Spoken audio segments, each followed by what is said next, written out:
O'zbekiston Respublikamizda bosh qo'mondon kim? Prezidentimiz, bilar ekansizlar. Bu degani yurtimizni har sohasida bosh bo'lib turgan birinchi o'rinda yurtboshimizni tabriklaymiz. Hammalaringning nomlaringdan. Ilohim sog' bo'lsinlar. Shu yurtimizni ravnaqida qilayotgan ishlariga, niyatlariga Alloh o'zi madadkor bo'lsin va shu bilan birga atroflarida qancha o'g'lonlarimiz, yurt farzandlari yelkama-yelka turib, shu xalqimiz nima qilsak tinch bo'lar ekan, nima qilsak osuda bo'lar ekan, nima qilsak to'q bo'lar ekan, nima qilsak yaxshi yashar ekan, nima qilsak yaxshi o'qir ekan degan ma'noda xizmat qilishyapti. Hammalari ilohim tinch bo'lsin. Bugungi bayram bilan ularni hammalarini tabriklaymiz. İçimizde kimgaki shu tabrik yoqmayotgan bo'lsa,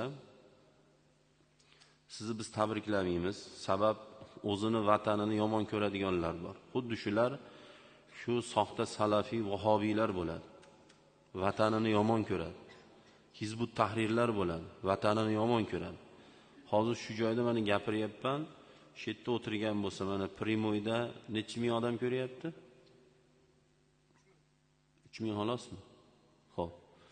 Shunchani ichida bo'ladigan bo'lsa-da, shularning ichida shunaqalar bo'lsa, hozir borib meni qarg'ab o'tiribdi hozir. Men yana qaytib tabriklayveraman. Shu sandaqa ichi yiring, ichi axlatlar bir san ichingga botsin. Bizning vatanimiz bu.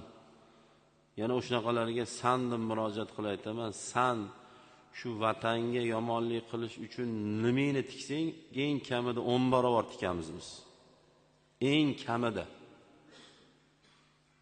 Xohlagan tomoningdan inshaalloh shu kungacha xalqimiz, vatanimiz va xalqimizni fidoilari sandeylar bilan hisoblashib qo'ygan, gaplashib qo'ygan. Bundan keyin ham gaplashib qo'yamiz. Sandaqa 4 ta bunnini artalmaydiganlardan inshaalloh xalq qo'rqmaydi. Vatan uchun sanki chig'insan sanlar. Chig'in ham bassan o'z aslida. O'rningni bilib oldim demoqchiman xolos. Hech kim bassan sanlar. İnşallah.